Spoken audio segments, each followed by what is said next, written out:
bagi siapa yang belum mula puasa 6 dah bolehlah mula. Ni hari dah 10 Syawal, tinggal lagi 20 hari. Jangan tak puasa 6, rugi. Rugi. Nanti kita dapat puasa 6, kita dapat pahala macam ibadat Ramadan sepanjang tahun, dan dapat peliharaan selama setahun. Sebab Nabi sebut as-saumu junnah, puasa adalah binting kubu ya. Jadi kalau kita dapat puasa 6, kita dapat pahala macam puasa setahun, macam dapat perpeliharaan dan dapat dalam kubu pemeliharaan Allah Ta'ala selama setahun. Siapa tak puasa 6, bahaya, mudah diganggu, mudah digoda ya, pasal tak masuk dalam kubu ya. Jadi puasa 6 ya.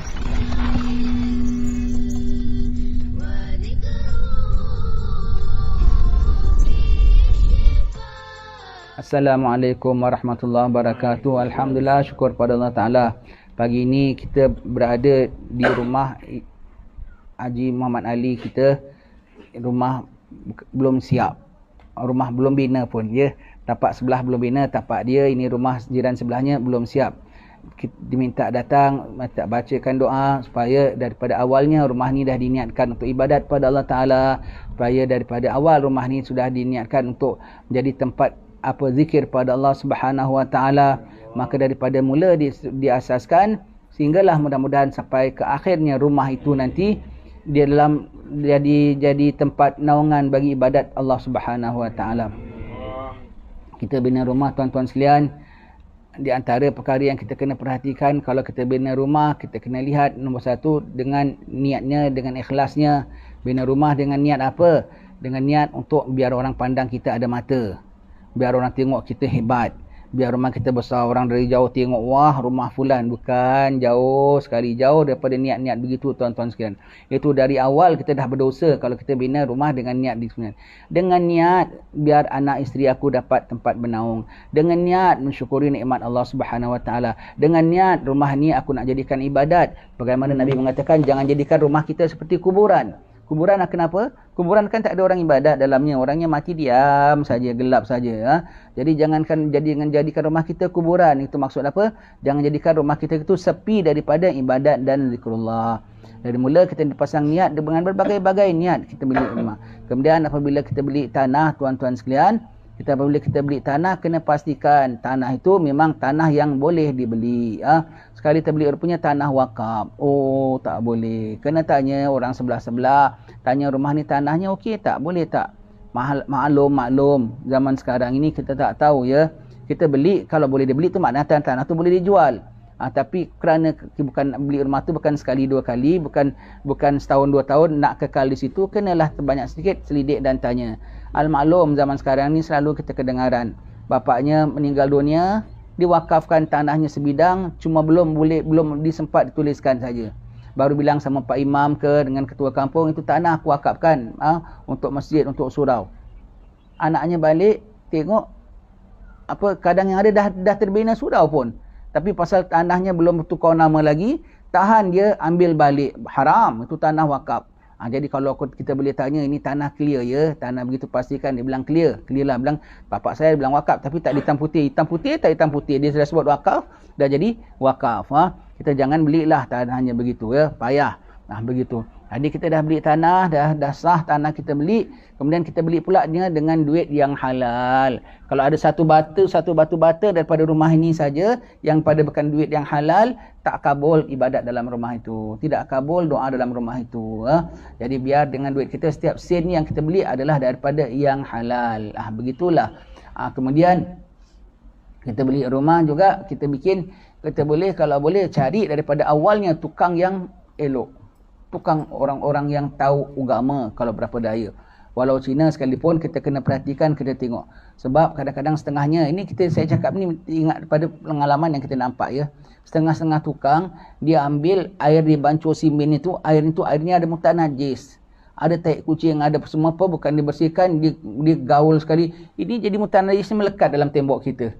Tak amanah ya, begitu ya. Semua kita kena tengok. Kita sementara rumah tu dibina tu, kita selalu tengok cara orang bikin kerja. Tak adalah senantiasa dia kerja dengan pakai serban, dia kerja itu nak sampaikan orang alim begitu sangat tu, tidaklah. Tapi paling tidak kita tengok tak ada benda-benda yang menyalahi syarak dalam pembinaan rumah kita ya. Kemudian kita dah bikin rumah, kalau setengah orang kita bikin rumah suka ngadap matahari naik, matahari terbit itu, kita untuk biar sejuk dan panasnya lah. Kemudian paling pantangnya ialah apa? Bertelik bertenung. Yang orang jumpa orang-orang Cina paling pandai sekali namanya Feng Shui. Rumah kau kena angle gini, tingkap begini, ini undang rezeki, ini tolak rezeki. Itu semua tu apa khurafat buat amalan kita tak diterima oleh Allah Taala. Setengah-setengah orang begitu ya. Dia tahan, dia pergi tengoklah Tok Kong Siam lah apa semua, ini rumah dah bagus, ini macam mana. Semua tu telik menelik tu semua tu perkara-perkara janganlah masuk dalam rumah kita. Apabila dah bina rumah kita dah siap semua, salah satu tata cara apabila kita masuk rumah baru ialah kita masuk saja, buka segala yang nama daun pintu semua buka. Pintu rumah, pintu tingkap, pintu toilet, pintu kabinet. Kalau rumah-rumah taman kan dah siap dengan pintu kabinetnya kan. Pintu store, pintu apa semuanya gitu. Masuk saja, terus awal mula. Terus bang dan duduk baca surah Al-Baqarah full. Daripada Alif Lam Mim sampai wa'fu anna waghfir lana warhamna anta maulana fansurna 'alal qaumil kafirin. Rumah kalau dibacakan surah Al-Baqarah tak dimasuki oleh jin. Jadi rumah kita kadang rumah kita tapi dah ada penghuninya. Setiap rumah ada penghuninya. Tapi kalau dia tak selesa, dia pindah. Kalau dia selesa, di Islam dia nak tumpang duduk sama kita, biarlah, tapi dia tak kacau. Dia tak kacau ya. Begitu ya. Jadi apa sebaik-baiknya dia pindah juga. Ada dia kacau tak kacau pun seram juga kalau ada berkongsi rumah dengan makhluk lain ya. Jadi kalau kita dah bacakan surah Al-Baqarah, itu sebagai kita flush dan kita seal. Jadi makhluk-makhluk yang tak elok ni tak suka duduk sini. Bukan kita yang gaduh dengan dia, tapi dia yang tak selesa, dia yang tak kerasan sendiri, dia yang akan angkat kaki. Dia tak angkat kaki lah, dia terbang ke apa, wallahualam ya. Pokoknya dia tak duduk di tempat bersama dengan kita lagi, dia pindah begitu ya. Dan yang nama rumah itu setiap sesuatu ada zakatnya ya. Zakat badan, puasa. Puasa tu zakat badan. Zakat harta tu zakat wang yang kita keluarkan ya. Zakat diri tu zakat fitrah, zakat fitrah. Zakat rumah apa ya? Zakat tu apa? Sesuatu yang mensucikan dan yang kita kongsikan dengan orang lain sebahagian daripada harta kita. Sebahagian daripada rumah, zakat rumah bukan kita ambil batu-batanya kita kasihkan orang. Zakat rumah ialah apa? Rumah kita janganlah kita hanya menghuni anak beranak saja. Biarlah rumah kita senantiasa ada dayanya. Ini terima kasih banyak tuan rumah siapa yang ni Haji punya rumah ni yang ni. Ya, rumah ini. Rumah yang berkat ialah rumah yang selalu ada daya, ada tetamu datangnya. Apa ada tetamu tu adalah apa zakat rumah. Jadi apalagi kalau tamu yang nginap rumah kita. Jadi rumah tu bukan hanya kita anak beranak saja menikmati rumah itu, tetapi rumah itu dipakai juga oleh orang lain, khususnya tamu-tamu Allah.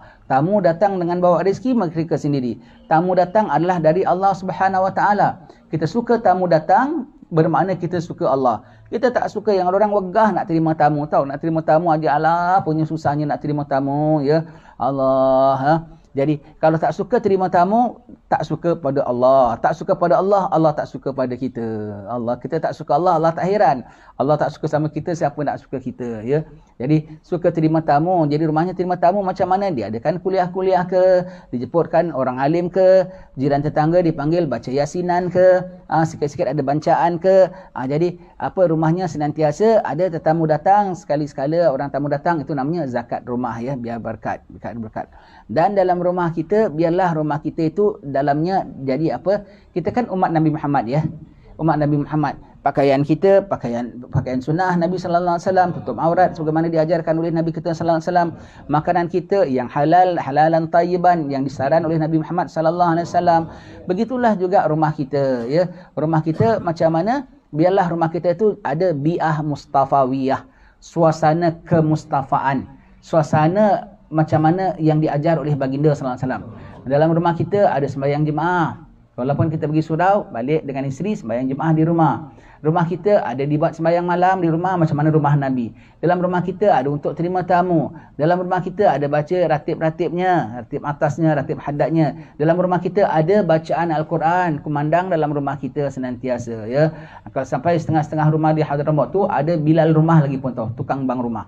Budak orang lanang semua, budak-budak laki-laki semua sembahyang di surau, di masjid.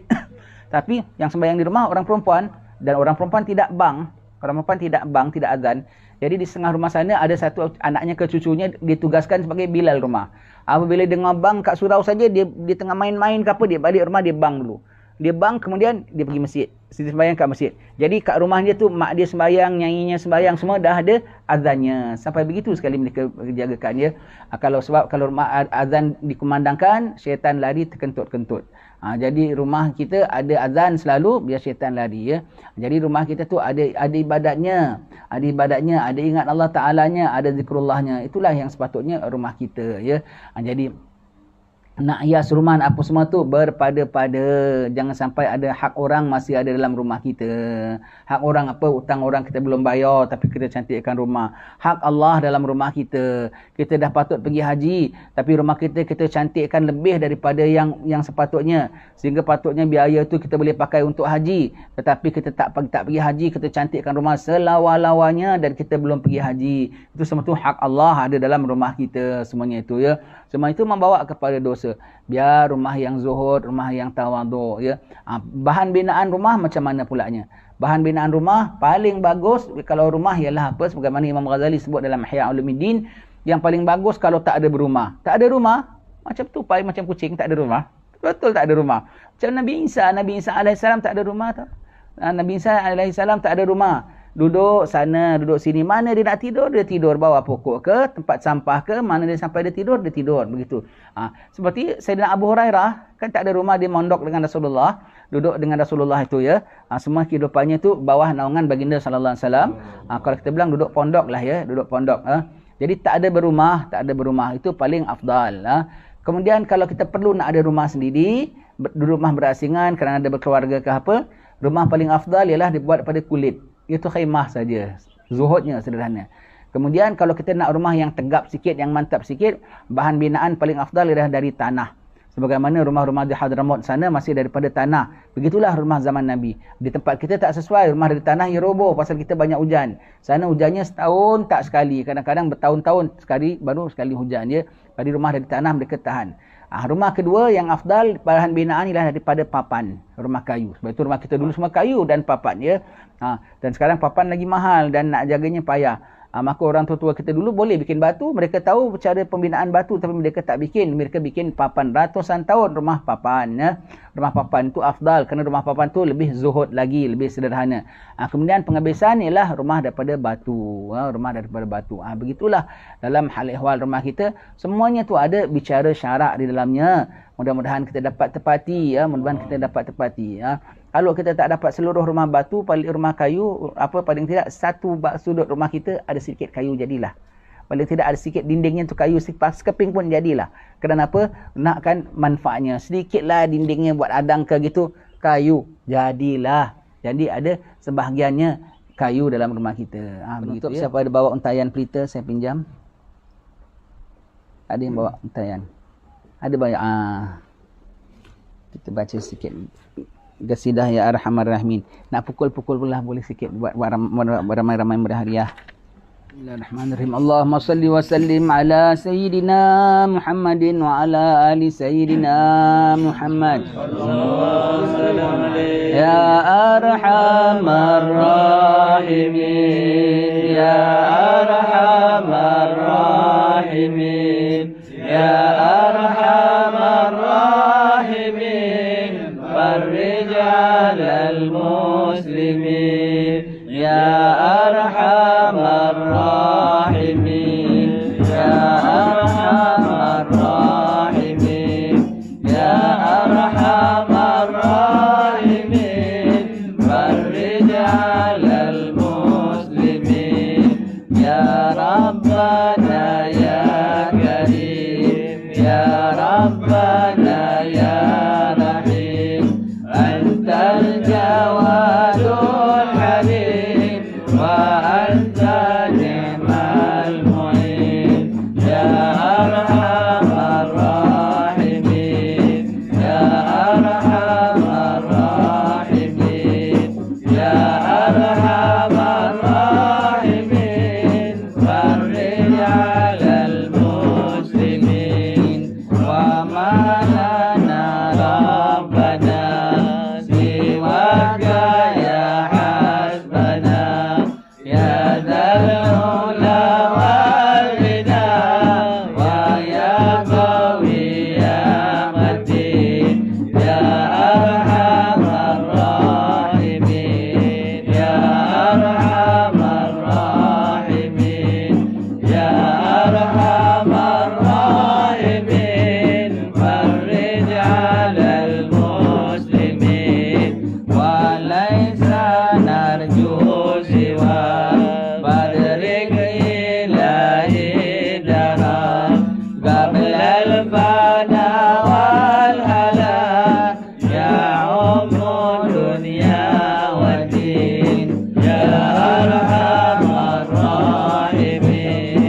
ya arhamar rahimin, ya arhamar rahimin, farij 'alal muslimin bi jahi tahar rasul, jud rabbana bil qabul wa hab lana kull rasul, rabbis tajib li amin, ya arhamar rahimin, Allah ya arhamar rahimin, ya arhamar rahimin, farij 'alal muslimin waghfir li kulli dhinab wastur li kulli al-'uyub wakshif li kulli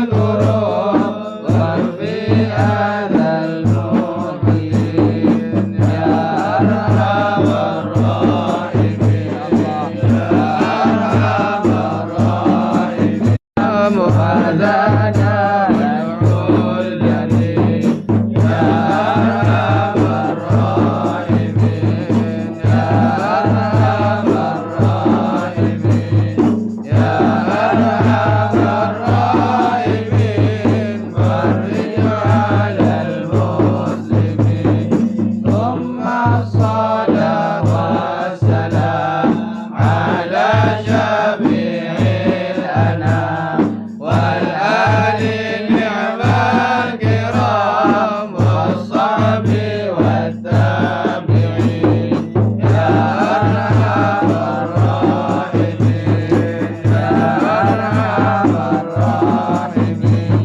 ya arhamar rahimin, farij 'alal muslimin.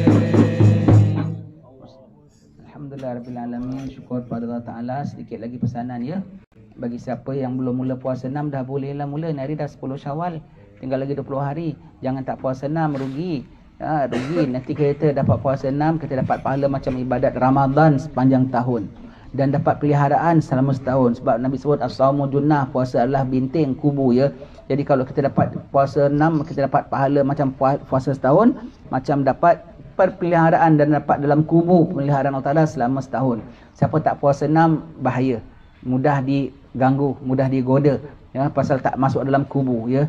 Jadi puasa 6 ya. Tak kisahlah jalan-jalan raya, jalanan raya lah yang lain yang dah puasa, yang dah ada nampak anak bulan dah makan dah. Yang kita yang belum lain, 2-3 orang ya tak apa juga. Awak belum mula puasa awal-awal kan, sekarang awak kena puasa. Jadi yang dah puasa dah sudahlah. Jadi kita puasa. Nanti apa, jalan-jalan tak cuma tak makan saja, boleh jalan, boleh puasa kan, boleh jalan. Puasa kan boleh baca selawatan. Puasa kan boleh baca boleh pakai kain samping.